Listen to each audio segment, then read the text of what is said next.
Yo, what's going on, everybody? Welcome back to another episode of the Think Big podcast. This is episode 35. So, we've been here for 35 straight weeks, 35 straight episodes. Tonight, we're going to be breaking down some sales and conversions with our homie Daryl.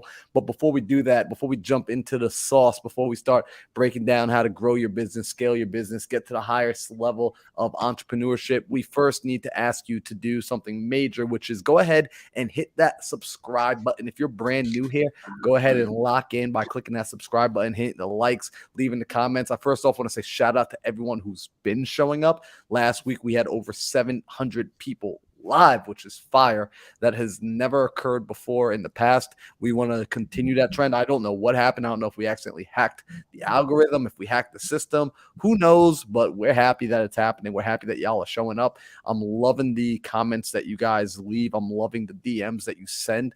At the end of the day, this is really our attempt at giving as much value away as possible. So, which means we need you guys to do that. We need you to participate, ask questions, leave the comments, let us know what it is that you want to see us talk about.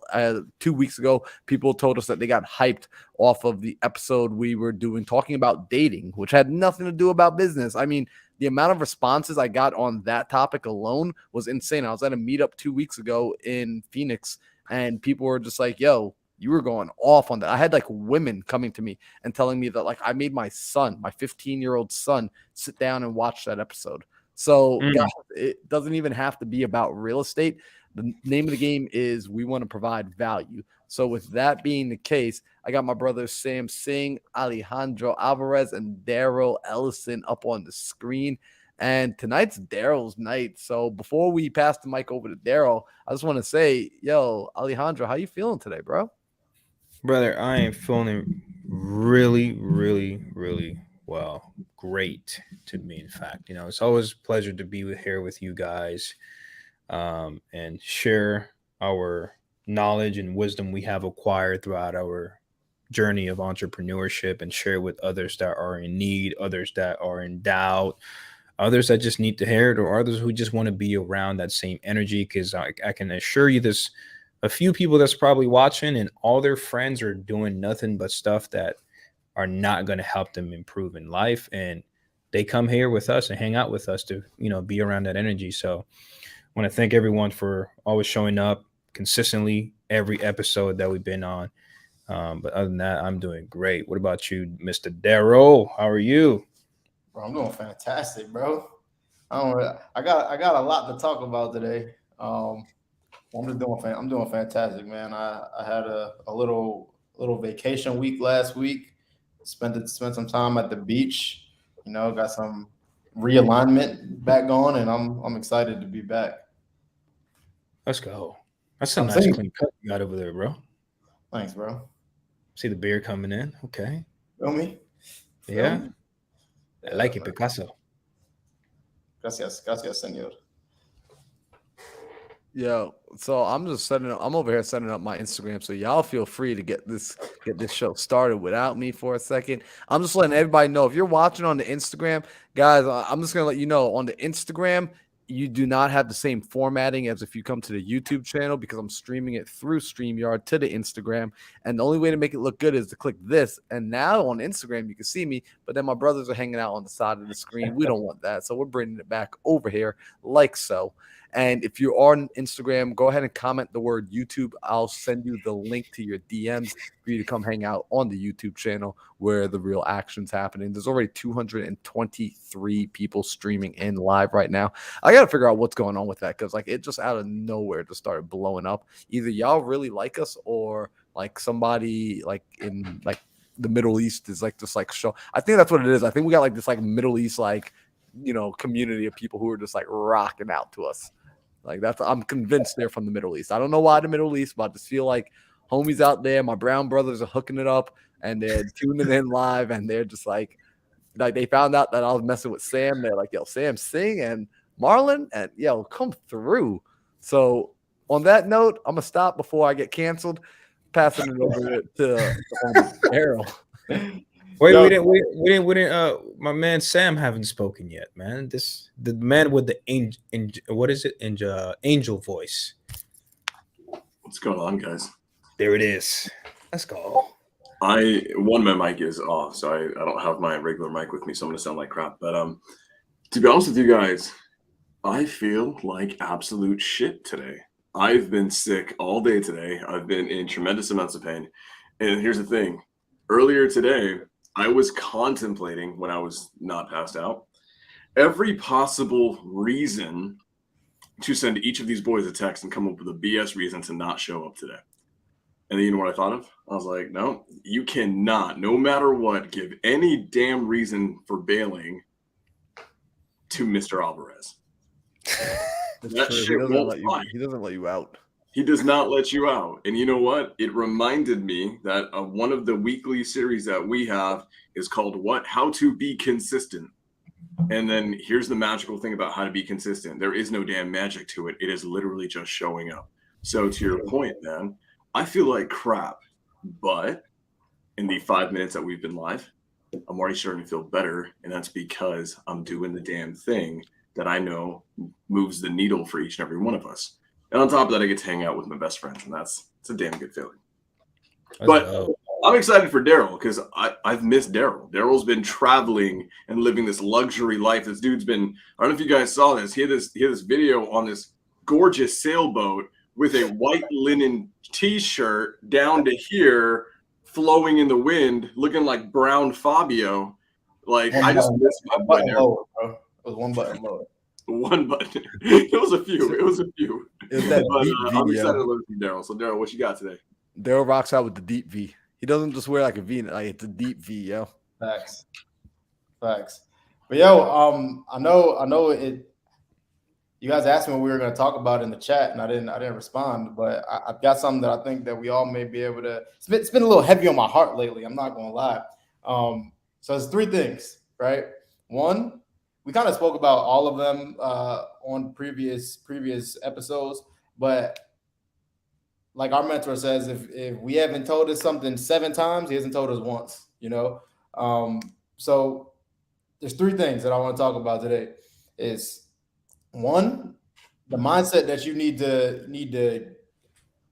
attain before you jump on these seller calls, right? Because it's super important to, no matter what you're going through, right? You're on the phone with somebody else, and when you're on the phone with somebody else, what you're going through really doesn't matter, right? What you care about it really doesn't matter when you're talking to somebody else who has a problem that we're looking to solve, right? We're going to talk about that a little bit.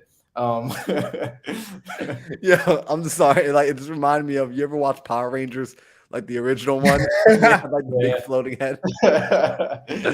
All right, I'm done messing around. Definitely some Power Ranger vibes. Number 2, I want to talk about the importance of following up. Hopefully we have enough time to get through all of this. You know, following up is like me and Marlon were just talking about this the other day. You don't even need to be good at sales. You really don't. You just need to have more conversations with people. You need to follow up with more people, and you need to just keep going, right? Like, there's so many deals that we've gotten under contract that it just, like, one day they told us they weren't selling, or maybe a year ago they told us they weren't selling, and we got them on the phone, and next thing you know, it's the perfect time and place, right? They're ready to go. So we have an advantage with time, right? So following up is key. And then finally, I want to talk about the importance of finding the motivation when on these phone calls, right? It's the most important part of getting on phone calls with sellers and having sales calls, and not even just real estate sales, right? Like any sales in general. This is like all 3 of these points are crucial to take into account.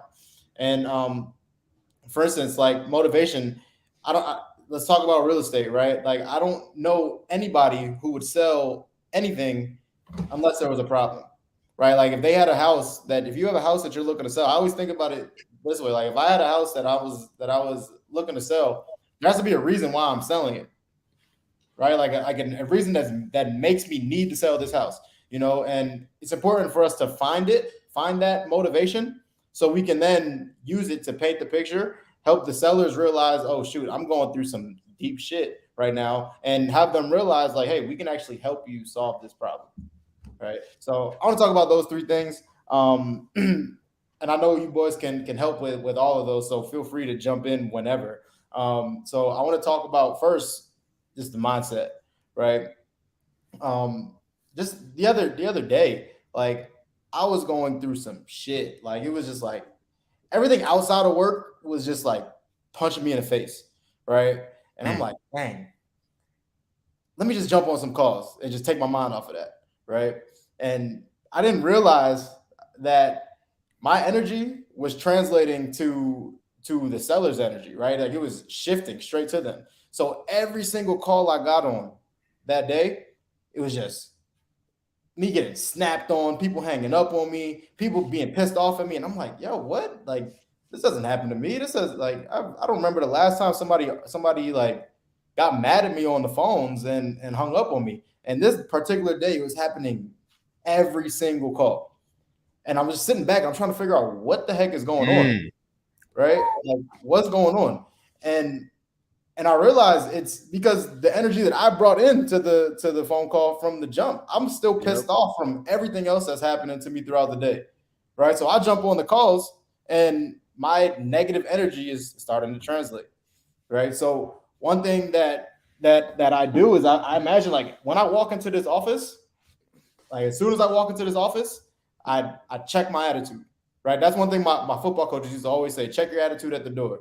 Right? Like as soon as you walk through the door, it doesn't matter what the hell you're going through. When you're inside these walls, none of that matters right now. Right? And you need to take that, into account when you're having these conversations, when you're on sales calls, whether you work for somebody, whether you're making your own calls. When you jump on the phones with sellers, your problems do not matter. The only problems who matter are the seller's problems, right? And we're here to solve those. And there's no way that you could possibly have empathy towards them if you don't even have your emotions in control, right? So yeah.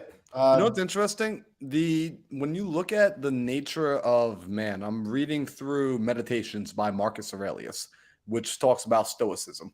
And when you look at the nature of man, the nature of man is to go out and to serve, it's to be good, right? To be good to other people. Like that is the value that we bring. That's the thing that we're just supposed to do. It's supposed to just be our nature. And when we go out and we do that, we don't really need to, we forget that we're supposed to act within our nature. What do I mean by that? A tree, an apple tree, produces apples, right? It doesn't look for a reward. It doesn't need to feel like producing apples. It just produces apples. As entrepreneurs, as men of value, our job is to go out there and provide service. It's to be helpful to other people, which means you put your own BS to the side when you step out into the world and you are of service, period.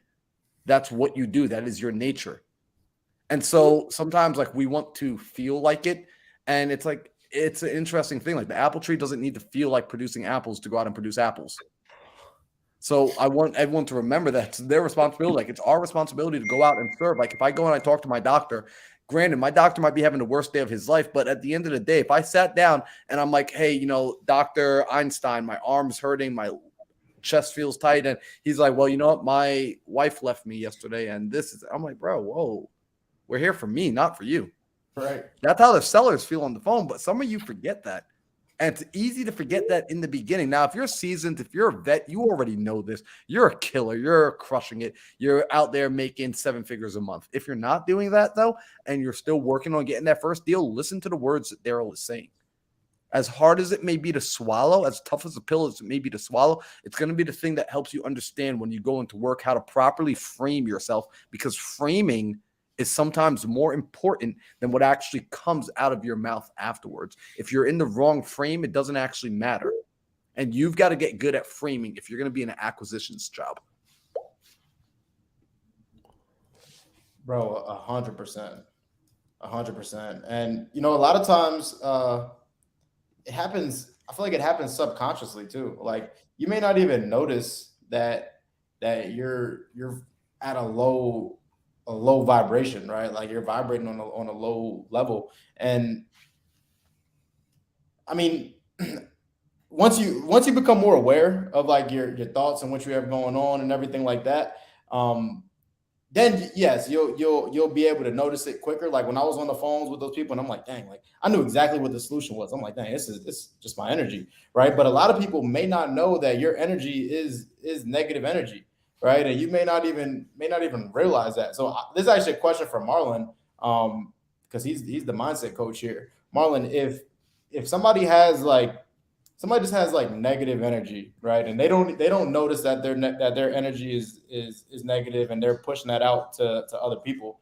Like, what can you do to? Yeah, great question. All right, so first, here's the interesting thing. If I'm going to say this to everybody right now, if you feel like I don't have negative energy and I don't ever see anybody in my life that has negative energy, right? Like if I say think about the person in your life that has negative energy and you're like, well, there is no one, then guess what? You're the someone. Yeah. Right? Like, I'm just being real. Like it's you. It's like if you can't find anyone in your life that's like negative energy and that's annoying, and it's odds are it's you. Or if everybody in your life, like I mean every last person in your life is annoying or negative energy, then again it's probably you. But if you're like able to narrow it down and like you could think of that one person, great, you're objective enough to actually see the people whose energy is off. Now, when you're trying to figure out where's your energy, when I sit down and I think and I reflect and I'm trying to get a gauge of my own energy, I'm good about self-reflecting nowadays from practice. I've been doing this for about a decade. Like not theoretically, but actuality. I actually practice. I sit, I meditate, I reflect, I ask questions, I journal. I do this kind of work, the inner work that doesn't really get much of rewards. It's not sexy on Instagram, but I do it. When people are new to this and they're trying to figure it out, what you can do, step one, begin to look at your results that you're producing in your life. If you're constantly finding that people are coming back to you with an attitude, if you're constantly finding that things aren't working out, if the results that you're aiming to produce are always negative, bad, they're not getting you to where you want to be, that's a result of what you're putting out, because your output is determined by your input, right? Garbage in, garbage out. So if you're getting a lot of garbage, it means something with your output, something that you're putting out. Something with your input is off. If you're still unaware, if maybe you're not producing enough results yet to have a good testing pool to figure out, something I used to do often when I would find myself being confused and trying to figure out, where's my energy? Who am I? Because that's ultimately the question. It's to know thyself. It's what you're trying to do. And I'm not going to go too deep with this. I simply began to ask myself, who am I spending time with? Who am I keeping company with? Who are my friends? Because if you show me who your friends are, I can tell you who you are. So I would begin to analyze my friends and say, who am I spending time with? What sort of rooms am I in? Who are the people I'm calling? Who are calling me? And that starts to give me an idea of who I am being in this moment in time. In this particular snapshot, it gives me a sense of who I am. Would y'all agree that sometimes like you use your friends in your social group as a barometer of where you are personally? Right? So you guys are nodding yes. Yep. If y'all are out there in the audience, right? So Don, what's up, Don Rich? Also, shout out to Don. Don's a dope human. Love Don. Like Nathaniel, Matthew. I see some people in the chat right now. If you're trying to figure out what's going on with your energy, take into account what's happening in your environment. Pay attention to your environment. Be objective about what's happening in your outer world. So Daryl, I hope that answers the question. Bro, that answers the question perfectly, right? And that leads me into what happens. What happens when you are in that energy, right? Like when you notice that energy now, and now you're aware of it, right? And like, so what I did, for instance, when I was on the phones, and I'm like, damn, like what the hell is going on? Like, why do these people keep on snapping at me? I stopped what I was doing, like right in its tracks. I stopped making calls and I went and I worked out, right? Or sometimes I may just go on a walk, right, and just get sunlight, right? But I know Marlon talks about this all the time, right? And it's getting realigned, getting realigned so you can move forward. Because if you have negative energy and you are, there's this Abraham Hicks talks about it, because when you're having these negative thoughts or this negative energy, you don't want to be specific, right? You want everything that you do and think about should be very general until you get back into your positive energy, right? To your positive vibrations. So if you're not feeling right, if you're not you know, on that right vibration, then stop what you're doing. Go get your energy back right, whether it's working out, whether it's meditating, whether it's hitting the sauna, right? Do whatever you need to do to get back right, and then come back and do what you need to do. Right? Because it's super important. It's everything. You don't want to go ahead, Marlon. You like about to You know, I want to add on to that actually, because that's one of the biggest things that I know a lot of people we kind of argue about, or I don't want to say argue about even. Like I just want to say there's a lot of, the word I'm looking for is there's a grind culture, right? Like a hustle culture of get out there, hustle, hustle, hustle, grind, grind, grind, work, work, work. And I am all about having a strong work ethic. In fact, I respect hustle at the highest level. When I see a person out there hustling, I respect the dude that's waking up at 4:00 in the morning and picking up trash and working at 7-Eleven to support his family and support his kids. I think like amazing. The gas station attendant, like the guy that has 3 jobs, the person that's sending home money to his family. I respect hustle so much because it's like, wow, that is a lot of effort and energy. And it takes a lot of will for a man to show up every day to do something he hates in order to take care of the things he loves. So I respect the hustle. However, when it comes to building, we've heard the saying of work smarter, not harder. And a part of that smart work is getting yourself in alignment. See, smart work is understanding leverage and emotional capacity, emotional energy, emotional intelligence is a lever. It's something that gives you leverage that allows you to influence. It allows you to create results that other people can't do. So when I understood this and it started to make sense, it began to make me look and reflect on the results that I produced in my life. When I've produced great results, what were they a product of? They were a product of me being in alignment, getting a deal. For example, I'm going to take it back to last February when Sam and I did our first 6-figure February. Alejandro, we found out, did his first 6-figure February then as well. The reason that occurred was because it was emotionally exciting for me. I can't speak for Sam and I can't speak for Alejandro, but when we decided to set that challenge, there was this deep sense of alignment with this mission and this chant of 6-figure February. And we were running out, and my team, we were getting just gung-ho about the whole situation. And that energy was now coming forth every day intentionally, as this is what I want to do. In fact, and I'm going to give you the mic back in just a second. Last night, I sat down and for our groups, Legacy Makers and the Millionaire Mindset community, Joseph Frangos and I, we did a collaboration with our calls last night. So we brought our communities together and we brought Sal Shakira on, who is the business partner of Carlos Reyes. They run All In, 7-figure. They have multiple 7-figure businesses now. And he was telling me his story about how he came to this country as an immigrant with his family, had no money, and just started hustling his butt off. And as time went on, he's starting to realize, okay, like I can hustle, but I'm only making so much money. He meets Carlos, him and Carlos, they're just friends for a year. They're hanging out, they're clicking. They decide to do a transaction together. It works out well. They're flipping cars, right? He's buying cars at the auction. They make a couple $1,000s. Like, whoa, that was cool. And then they find out about this thing called wholesale real estate before it was popular. And what I asked him, because he said he goes and like, yeah, we did this and we start making a lot of money. And I go, hey, Sal, let me ask you a question. When you were getting started, when you first discovered it, what was your energy level? Because he was telling me, he's like, yeah, man, we hustled. I worked all day and then through the night till 3:00 in the morning, we're up, we're putting out bandit signs, we're doing this. I'm like, that's a lot of work. You're not getting a lot of sleep. What sort of, what was your energy level towards it? Were you waking up every day and thinking, damn it, we got to go make these calls again. Damn it. Got to go put out these signs again. Damn it, I got to go underwrite and comp properties again. I got to call these stupid buyers. He's like, no, bro.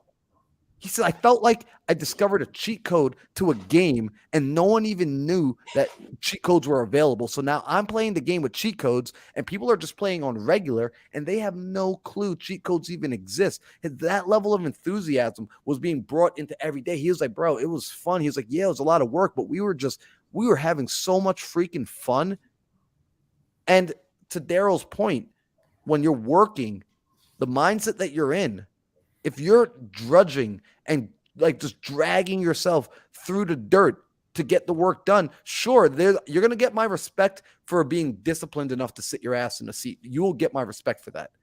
However, you're not going to get the same results as the person who sits in the seat with you for the same amount of hours, but who is enthusiastically there, who's excited to be there, who is bringing forth, who's not just trading life force, but who's actually mixing life force into the work they're doing.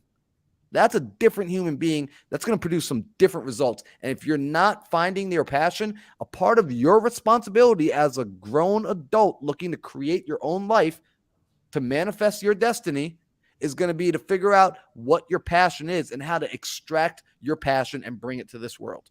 Because if you think that you were born just to go make some money, go stack some of it in your 401k and pass it on to your grandkids, you're an idiot.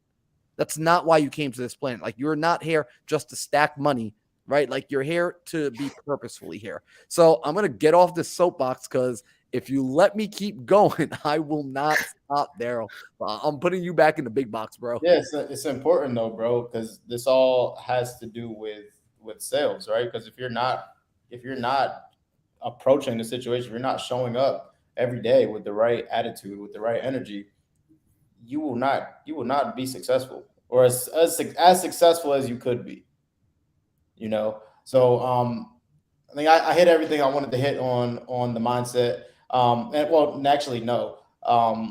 When you're the next part, when you're entering these calls, remember, you do not work for these people, right? These sellers, everybody that you're talking to, right? You do not work for them. Your mindset on the call should not be, how do I convince this person to let me buy their house? It should be, how do I get this person to sell me on why I should buy their house? Right? So many people, we talk about the pendulum, the seller's pendulum all the time, right? Thinking about like a regular swinging pendulum, we want to be behind the seller at all times and push them forward, right? So they can come back. If we get in front of them, we get in front of the sellers and we're too thirsty, right? We want to buy this more than they want to buy it. Yep, being a don't wanter, right? We want to buy it more than they want to sell. They know that they got us, right? Like, and they will take it. Sellers will take advantage of that. So remember, you do not work for them. And there's millions of properties out here, right? You do not work for these sellers. If they do not want to play on your terms, then go find somebody else. Go find somebody else who wants to sell. Bro. Go ahead, yo, I'm raising my hand right now, dog, because it's crazy. This is actually, something that a part of the mindset and a part of this, right?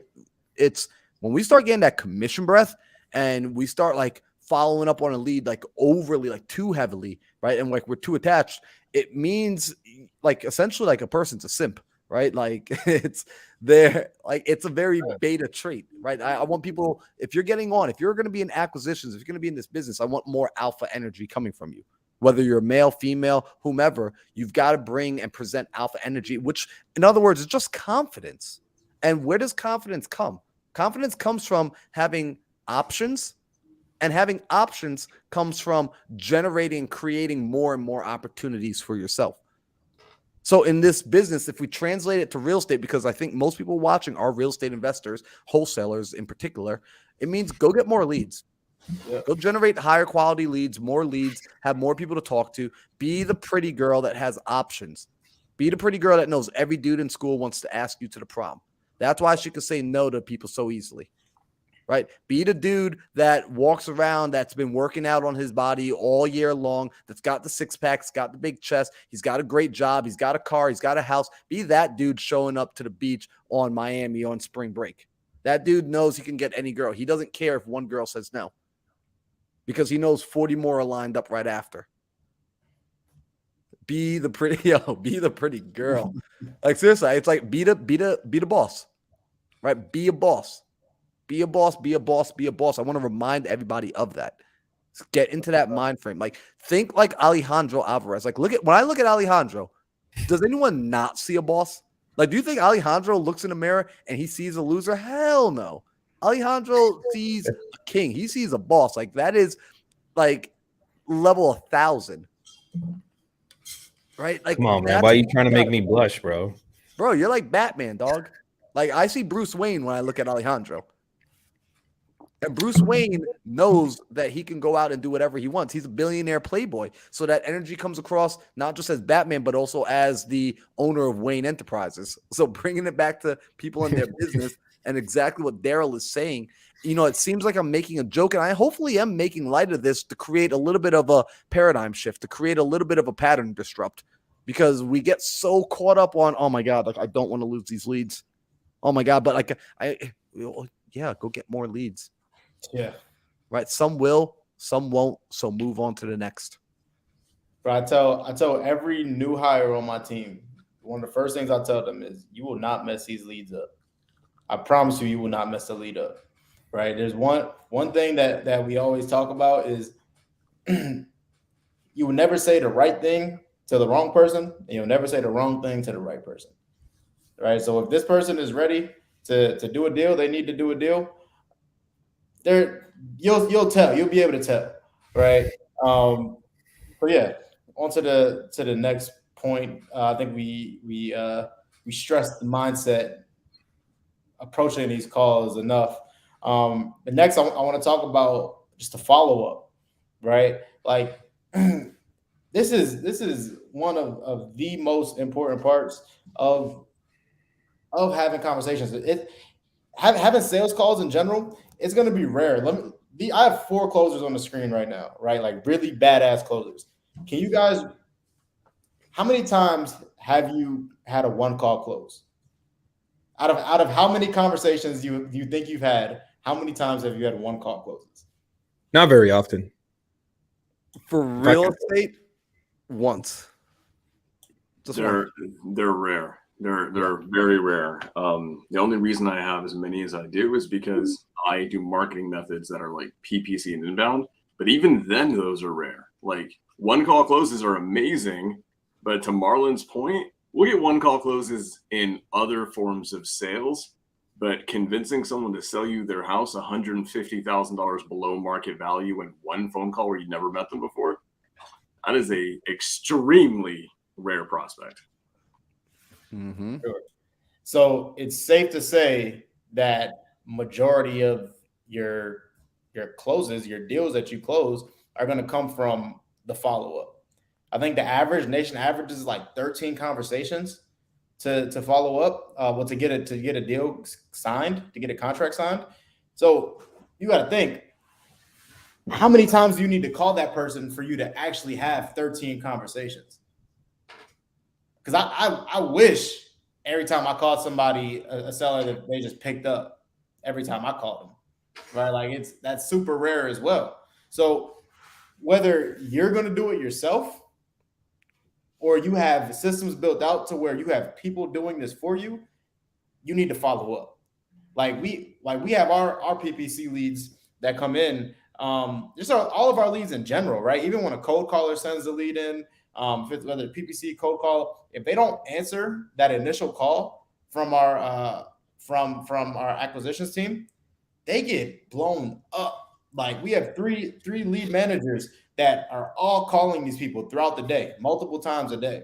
So they may get 9 phone calls in a day just from my team in general, right? And everybody's calling from a different phone number, so you don't know that we're all together, right? But what does that say to my competition? If you're my competition in this, if we're in the same exact market and you're calling somebody one time and they don't answer, and we're calling 9 times every single day or every other day, minimum 50 times a week we're calling if they don't answer the phone, right? Like who's going to win? Who are they going to pick up for eventually? Who has better odds of, because they may still not pick up for me, and we're talking only people who haven't answered the phone, but what are the odds that they pick up for my team before they pick up for you?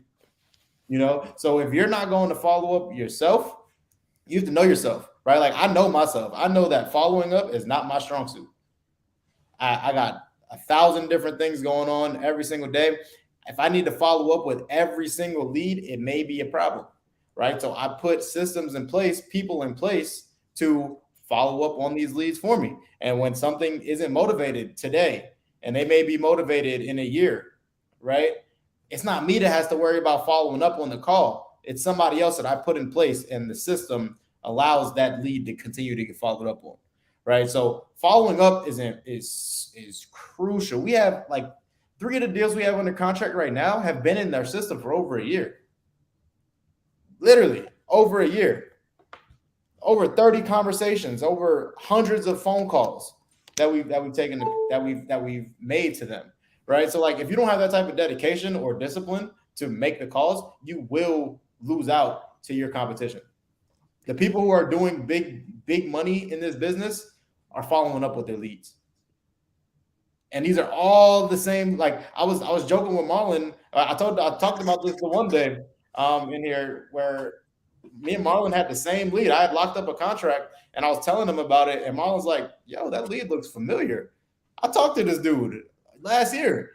And I was talking to him. I'm like, well, we should have followed up. Obviously, Marlon stopped wholesaling, right? But like, he didn't follow up. So I got the deal, right? And how many other people were not following up with this person? How many times do you talk to somebody who's a red seller and they're a little terse on the phone and you just decide to not call them back because they were mean? Like, I don't give a shit about that. I'm going to keep calling.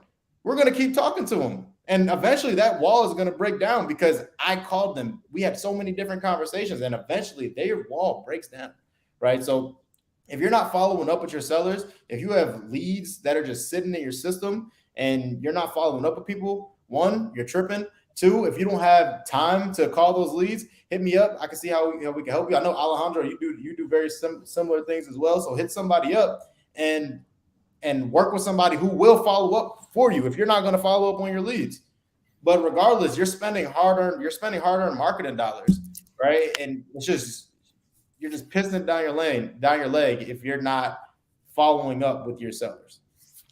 So something I want to bring up too, like I want to be like, actual with this for people. When it comes to following up as well, sometimes people are like, well, I talked to them, last week and they didn't want to sell, right? Alejandro, how often when you pick up the phone and you initially start the conversation, the seller who's answering on the other line or the prospect, I'm going to call him prospect because there are people that do different businesses in here and it's the same regardless of what industry you're in. It honestly does not make a difference. When you pick up the phone and the prospect's on the other line, you can hear and feel already that the prospect doesn't actually want to be on the phone. Like they already want to get off the phone. Is that a safe assumption that when you follow up with anybody on your lead sheet, anyone that's a generated lead, that most of the time they don't even want to be on the phone? Oh, yeah. Right? It happens, right? In fact, last week we were promoting for the mastermind. I'm doing a mastermind here at the house. We changed the date. It's no longer going to be at the end of this month. We're actually moving it closer to September because it's going to be balls hot in Arizona. And I've been warned that there might be some health risk with the stuff that I'm going to be having people do outside. So we're going to wait till September for the temperature to not be 115 degrees. And anyhow, I was following up with people who were on my list, right? Like people who had raised their hand. Think of this like a PPC lead. Like people had filled out to be on the wait list. They're like, yo, I want to be a part of the mastermind. Please call me when it's happening. So I reach out and I call one woman. I'm not going to say her name, but great woman. I call her. And when I get on the phone with her, she's like, oh, well, I'm really busy right now. And I'm in the middle of doing something. We're painting the house and we're doing this. And, like she's trying to get off the phone. This is someone who's raised her hand, who's expressed, I want to be there, who's filled in an application. And even then, like this is a hot lead. This is what most people would consider a hot lead. She's like, I got to go. I don't want to be on the phone. And did I take that negatively? No. What I said was, oh, no, I totally understand that you're busy right now. In fact, it sounds like you got a lot going on. What's happening over there right now? We start to de-escalate the energy. When you're calling your sellers, when you're calling your prospects, begin to de-escalate their energy. Ask them, hey, what is happening? Hey, look, I understand this isn't a good time to talk about the house. It sounds like you're really busy. What's going on? And then she began to open up. And she and I just had a good 10-minute conversation about her life, her situation, what she's going on. Here's the beautiful thing. The last time I'd spoken to her, I had taken notes. had taken notes, so I was able to reference the last conversation. Hey, by the way, you told me you were working on this the last time. How'd that work out for you? Right now, oh, you cared. You remembered. So many people take notes when they're having these conversations with people. I've watched it. I've listened to people's calls. They've taken notes. And Daryl, you probably have seen this. They don't even reference the freaking notes they took. What was the point of having the last conversation? That's why the seller's pissed off at you. Yeah. Because they're like, damn it, I have to repeat myself over and over and over. But when you could get back on and you can give them the recap, oh, so you were paying attention. You do care about what's happening. Also, shout out, I don't know how we have 939 people live right now, but we're about to hopefully break 1,000 people today, which would be super fire. But you start to see that when someone comes on, when you're talking to these sellers, when you're talking to your prospects, it's going to be important that you guys make rapport, build rapport, de-escalate. It's never about the particular situation, like the house or the product or whatever it is you're selling. It's always about the person. It's about how they're feeling and can you solve their problem. So get them to talk to you about their problem. All right, I'm going to pass the mic back over to you, Daryl, because I just wanted to break that down because you're spitting so much fire right now and you're dropping so many gems about the follow-up is where the money is made. But I know a lot of people, if they're anything like me, and I'm just being honest, if you're anything like me, you were afraid to make the follow-ups because you're like, the last conversation I had with this person was negative. So you're holding on to that negative feeling. And now it's like you're afraid to ask out that girl who you already asked out once because she said no to you. Well, yeah, she said no to you once. Who cares? Get over yourself and go ask again. And it's crazy too, because half the time that seller doesn't even remember the conversation they had with you. You're so worried about them yelling at you again or getting mad at you again, and they have no clue. Like that happened to me recently. It was I was talking to a seller, and it was that same day where everybody's just snapping on me. Right? I called this lady back the very next day, and she became like my best friend after that. And I'm like, you yelled at me yesterday, right? And she's like, oh, I did, and just completely forgot. We just had a conversation about it. It was cool, But Marlon, you led me into the third and final point that I wanted to talk about today, which is the most important part of the phone call, right? Wait, before we get into that, I want you to hold that thought. First off, Chris is saying stay woke. That's funny as hell. I love it because they're talking about getting good data from Data Syndicate, which shout out to Data Syndicate. If you guys are not rocking with the freshest data out there, you're doing things stupid, right?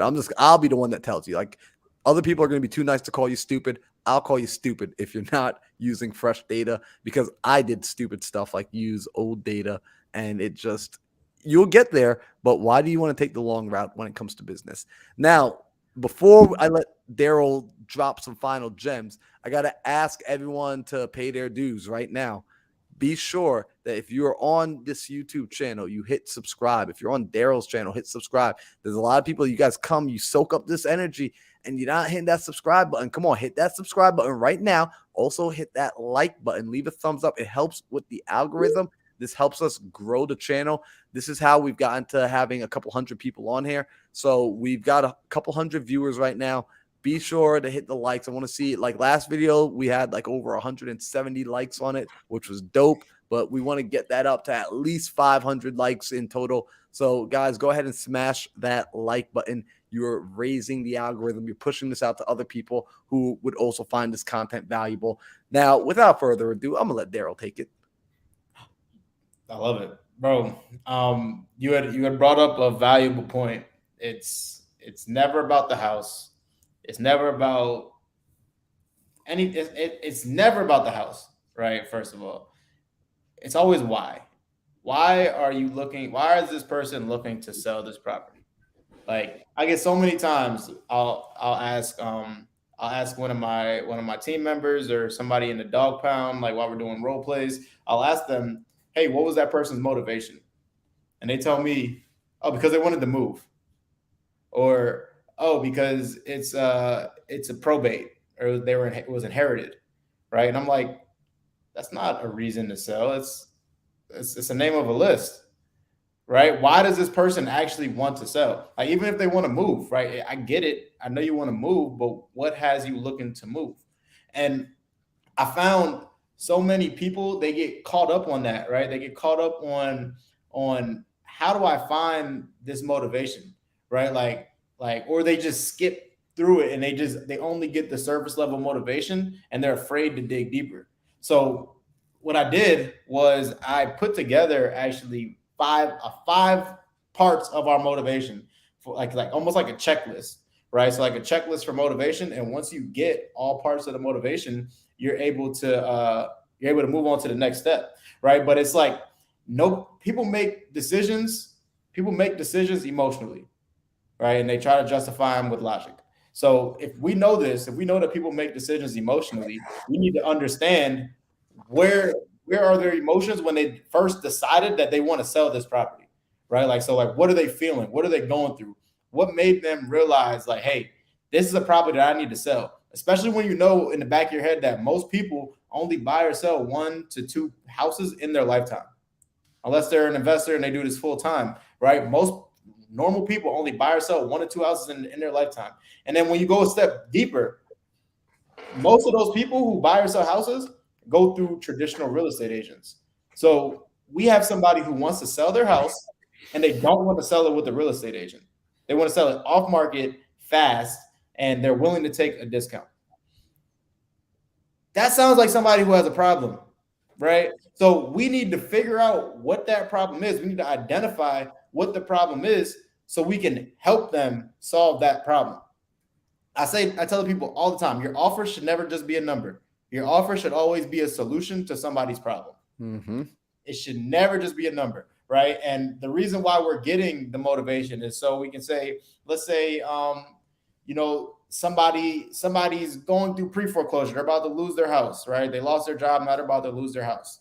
I can say something, once I know this, I can say something like, okay, if somebody can step in, stop this auction, get you some money to walk away from your property and get you to actually receive money rather than you lose this house and lose money and ruin your credit. Is this something that you would want to work with me on? Right? I use his pain to paint the picture of what the solution is, So it's crucial, right? So it's so important that I wanted to make it super simple for people to get the full motivation. So there's 5 parts. It's a 5-part checklist, and I'll put it in the side chat as well. But number 1, the first part of the motivation is Daryl, real quick. I'm so sorry to cut you off. I want to hit this, man. Before you put it in the side chat, because Silent Zed asked an amazing question. Does anybody have some call recordings for trainings? Basically, sales recordings for trainings or any sales trainings, period. Guys, if you're newer here, some of you guys might be newer. Right? We're about to hit 1,000 people in a couple minutes. There's this Discord channel called The Dog Pound, and it probably has some of the best sales training, period, out there. So go to Discord, go search up The Dog Pound Discord, right? It's led by my brother Daryl, who's over here giving all this sales game, and then get sales training in there. I'm sure Daryl will post it here, but let's also have that be posted in that Discord too. So if you guys want to go and like work on call calibrations, do role plays, get your calls critiqued. That's one of the best things you can do in this industry is do these things called call calibrations. Hell, Alejandro leads private call calibrations for a community that we're in. And they're one of the biggest ways to level up your sales game. You're not going to do that for free on YouTube. You need to go do that on Discord in a community that is all about sales. All right, I'm sorry. Bro, don't apologize for that. Without a doubt, we do role plays every single day. We do call calibrations once a week. It is free right now, and it will not be free for too much longer because there's a lot of people, there's a lot of time, energy, and a lot of people growing in there and having a lot of success. It's not going to be nothing expensive. It's going to be a cheap little fee to keep you motivated, right? To keep you actually there and want to put the work in. So yeah, we put together 5-part checklist. We'll give it away. And the number one, right? The number one thing, 1 out of 5 on this checklist is where are they at right now? What's the seller's current situation? What's the problem? Are they in pre-foreclosure? Did they just get this house inherited? Are they in tax liens? Right? Like what is their current problem right now? What is their current situation? Once we figure that out, we want to figure out how they get in this position, right? If they're in pre-foreclosure, how did you get into pre-foreclosure? And a lot of people may be scared to ask questions like this and dig deeper. But if Don Rich is still in here, Don taught me the doctor analogy, right? Shout out to Don Rich. He taught me the doctor analogy where it tells you like, hey, this is your job to ask these questions. Not only is it your job, but you're doing a seller a disservice if you're not going deeper and asking these personal questions, right? Imagine you go to the doctor and you say, hey, doc, my arm hurts. And the doctor says, all right, cool. And they prescribe you to get your arm amputated, right? Not asking any questions, nothing. They just say, hey, we got to cut it off. You're going to be like, what the hell, doc? Like, you're tripping. And you're going to go talk to another doctor because they didn't ask any questions. They didn't see, the baseline. They didn't see what was going on and what the true problem was, right? So ask questions. It is your job to ask these questions. I'm telling you. So how do they get in this current position, right? So I'll ask, like, you have to ask that question with empathy as well. Like, if they're going through something tough, especially, man, Alejandro, how'd you find yourself in this position, right? Like, you want to show them that you care, soften your tone a little bit. You don't want to say, well, how'd you find yourself in this position, right? It's two completely different tones, two different meanings. So, all right, we have where they're at now, how they get in this position. Number 3 is how long have they been in this position? If they're missing payments, if their tenant hasn't been making payments, how long have they not been making payments? Oh, that's $1,000 every single month. So you're behind $3,000 on this. Man, I hope you're not paying a mortgage. Oh, you are? How much is that? So you've been paying this mortgage for $900 for the past 3 months. Man, how much longer can you keep going to make these payments without doing something about it? Like we're digging deeper to get motivation so we can help solve their problem, right? So how long have they been in this position? Number 4, what have they done to get out of this position?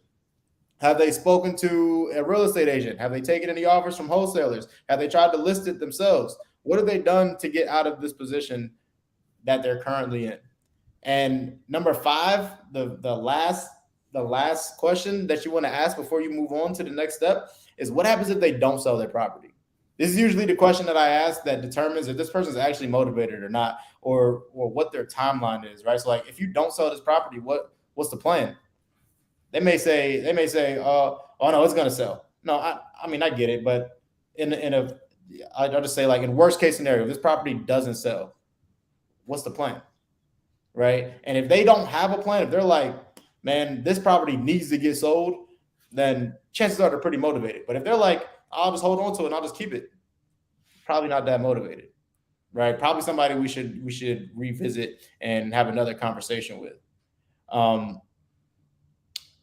So those are the 5 parts of the motivation. I'm going to put it in the side chat here. Now, it's important once you get all 5 parts of these motivation, once you get all 5 parts of what the seller's problem is, it's crucial that we now recap. We, like Marlon was talking about earlier, right? We're taking notes and using their notes, having the conversation, leading off from that. We want to recap to show these people that we were actually listening. I'm actually paying attention to you, right? So, okay, so it sounds like you're going through blah, blah, blah, blah, blah, blah, blah. Is that right? Okay, great. We tell a story about how we just solved somebody else's problem going through a very similar situation. And we can get deeper into that we can talk about that all day. But the point is, get all 5 parts of this motivation, recap their motivation, show them that you understand, that you care, that you were actually listening, and then you're able to move on to the next step. Now you're able to determine, is this person actually motivated to sell their house or not? But yeah, that's the basics. That's what I want to talk about today. What else? You guys have anything, fellas? Nah, dog. We just hit 1,000, broke 1,000. Yes, sir. Let's go. I still don't know what's happening. I'm thinking like again like there's but yo, on the real, like everything you just said though, like it is spot on. Like because it's at the end of the day, it's motivation. It's going out and problem solving. It's actively listening. It's asking the questions that matter. It's positioning yourself in a way that you shouldn't feel intrusive. Like if you feel intrusive talking to people, asking questions, asking them, hey, how much money are you making? Hey, what happened to your job? Hey, what's going on with your wife? Hey, what's happening with the kids? Hey, someone died, right? When someone tells me, and you guys probably, and I'm not going to go too deep into this right now, but I used to like people would say, oh, yeah, my husband passed away. And I'd be like, oh, and I would just freeze. Like, I don't know what to say. Now, like, my husband passed away. How long ago did he pass away? Did he leave you by yourself? Are you with kids? What's that been like? Now I dig deeper, right? Because people want to talk and they want someone who cares to listen. Actively listen, actively allow yourself to get caught up in their situation while still maintaining your foundation of understanding that you're a professional and you're calling and you're asking these questions for a purpose. Why are you asking the questions? You're asking the questions so you can properly subscribe the best diagnosis. That is why you are asking the question. That is why you don't get offended at your doctor. Because he or she is asking you questions for a reason. And that reason is for your best interest. If you don't believe you're here to help people, quit the job. Stop being a real estate wholesaler. Stop being an investor. Get out of it. Go get a normal 9 to 5 and go be like everybody else. The same for you. If you understand that you are here to serve, then cool, keep listening. Go join Daryl's Dog Pound. Go get training. Go be around other people that are preaching this message, that are repeating it over and over and over, and go see the results that we produce by putting it to practice. My favorite sales book, How to Win Friends and Influence People. I don't care what anyone says. That's my favorite sales book. I need to read that one. You had to give a damn about people. So I don't know why you guys let me keep talking. Like I start ranting. I get on a soapbox every time you let me talk. So I'm gonna like mute myself. I want to add something really quick. Daryl, you said it earlier where you can't say the right things to the wrong person, and you can't say the wrong things to the right person. Make sure you guys write that down, man. Those are little things that people don't pay attention to that would change your life and that would change the way you approach your day, your days. Because there's a lot of people that get really discouraged whenever they don't close a deal or they get cursed out by a seller, they get cursed out by a realtor. They're like, oh my God, I just suck at this. No, you do not. And Daryl, I told my team the same thing, dude. You can tell a seller, hey, I eat cat food for breakfast, but I'm interested in buying your house. And if that person is interested in selling, they don't care what you just said. They just heard you will buy their house. Yep. Which means you cannot mess it up. You don't have to be in sales to help a person in need. So keep that in mind. I can dive into a hour conversation on how the psychology work, but just keep that in mind and write that down, guys. Those are the little things you guys are not paying attention to because you still have this little belief in your system that, oh man, every lead I talk to, I have to get a deal out of it. No. How many people can you help today? Not how many deals can you get today. There's a difference. So Good. So good. Thank you for sharing that, Daryl. That was amazing, man. It's always great seeing you teaching us about sales and getting better. Again, guys, join the Dog Pound. Did you put the link already, Daryl? No, not yet. Here, let me find it quick. Yeah, put it in all so I can go to my channel too. The Dog Pound. I'm in a Dog Pound. Man, you got some savages in there, bro. Facts, bro. Every morning, 7 a.m. Arizona time, 10 a.m. Eastern time, we're role playing in there. Shoot, there's people in there right now role playing. There's people in the role play room right now. So, yeah, jump in there. Here, let me get this link. Never expires. What's up, Mr. Fuentes? Shout out to Victor. So again, while Daryl's pulling that link up, guys, I want to remind you again, if you've gotten value from this, be sure to subscribe. Connect with us on our social medias, by the way. The best way to get a hold of us is probably each person's Instagram. I'm at Mindset Marlin. Alejandro is It's Really Alvarez. Sam is Arch Singh. And our homie Daryl is Daryl Ellison. So connect with us on IG. Shoot us a DM. Tag us. I love seeing the screenshots afterwards. Like, shout out to Manuel. He always hits us up with the screenshots. There's a handful of people that are just always hooking up Matthew. So, yeah, but we'll be back here again next week, next Tuesday, same place, same time. I think next Tuesday is actually 4th of July as well. So we'll be hanging out on the 4th.